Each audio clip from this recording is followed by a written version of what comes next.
According to the book Ecological Economics by Paul M. Brown, resource consumption is recognized by social scientists as a critical factor contributing to environmental damage.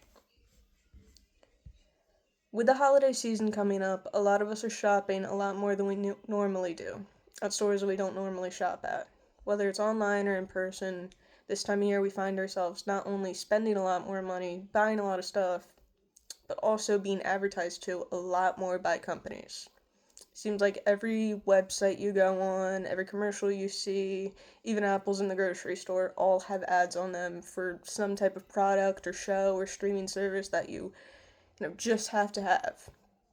Today, I want to talk about whether or not shopping should be considered a hobby and whether or not it is a healthy form of pastime, especially in this country.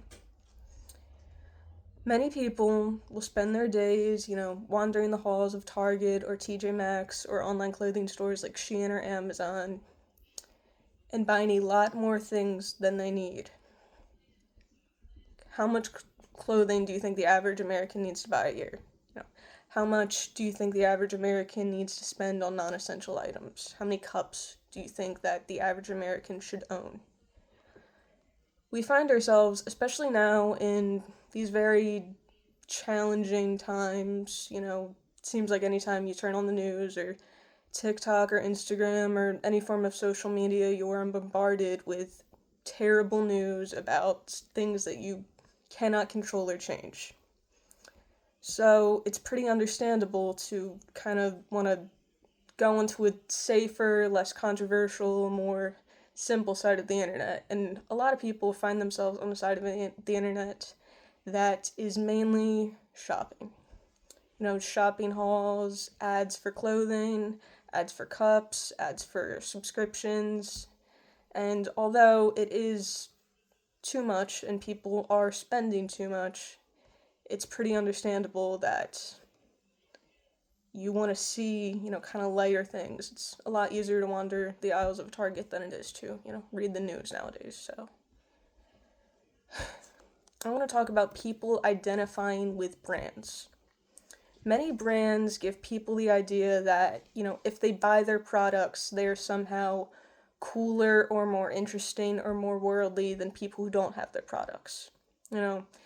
If you don't go to the gym, that's okay. You can just buy Lululemon and you look like you go to the gym, Or you might not read a lot or you might not have higher education, but if you fill your room with a bunch of books, then it looks like you do. And as long as you dress the part or have the items that someone who has those hobbies would have, then you're in.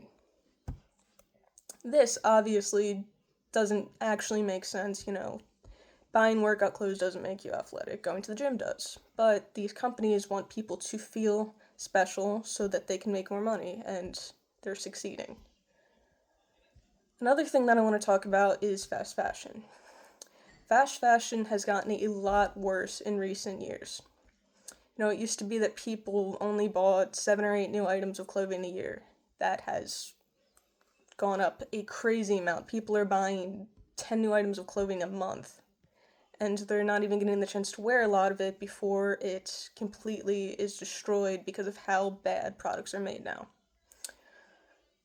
According to the journal Pandemic Mind, Testing a Psychological Model of Overpurchasing and Panic Buying using data from the United Kingdom and Republic of Ireland, people overpurchased with an association for right-wing authoritarianism. This basically means that people were fear-mongered into over-purchasing items.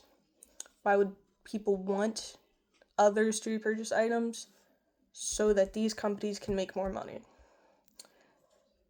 A lot of massive companies like Amazon and Starbucks invest in politicians so that when those politicians win, they drive their people to those companies. They either loosen laws or overlook shoddy practices they're doing so that those companies can make more money.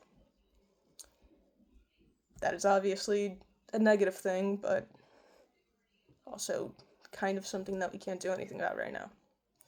So purchasing power is also very political. Where you shop leads to who wins elections and who is in power. And that is something that people should also think more about, you know. You should know the politics behind where you're going because they are using that money to do terrible things. So I urge you to use your purchasing power to invest in smaller businesses and companies that at least try their best to do good towards other people. Another thing that I want to discuss is companies creating mass panic into buying their items. This doesn't have to be essential items. In fact, most of the time it isn't essential items. There is this recent trend of companies and artists having limited edition manufactured chaos in order to make more money and give themselves publicity. One example of this was Starbucks had this limited edition bear cup that people lined outside of at 3 a.m. in a cold November weather just because it was exclusive and limited edition. Starbucks Corporation intentionally only sent 3 to 5 cups to every store so that almost nobody could get access to them. Thousands of TikToks were made about this, multiple news articles were written, and although people were frustrated, they weren't frustrated at the company, they were frustrated at the baristas. And Starbucks Corporate even put out a statement that said the amount of cups they were given was the barista's fault. So this not only creates publicity for Starbucks, it gets people to buy their items, but it's also kind of sending a FU to the union as Starbucks stores that they want to shut down. Another example of this is artists creating limited edition vinyls so that their fans panic buy them and obviously make them a lot of money in the process.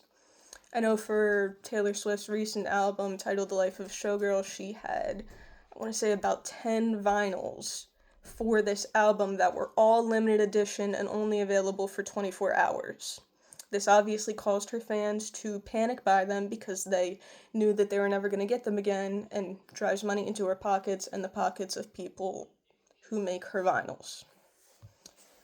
I know this is a lot of information, but all of this to say, and my main point is that we are bombarded with advertisements constantly, whether we like it or not. They're on our TV, they're on our phones, they're on apples at the store, they're on everywhere we turn.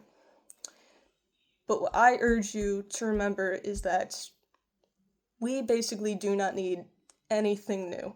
We have created enough goods to sustain us for centuries. There's enough cups in a Goodwill to use until the end of time. There's enough clothing to feed and clothe the next 7 centuries of people, and I can assure you, you do not need to buy more. So when you see these ads and when you see these people toting these hauls of all these useless items, I encourage you to stop and think if any of this is actually necessary. Thank you.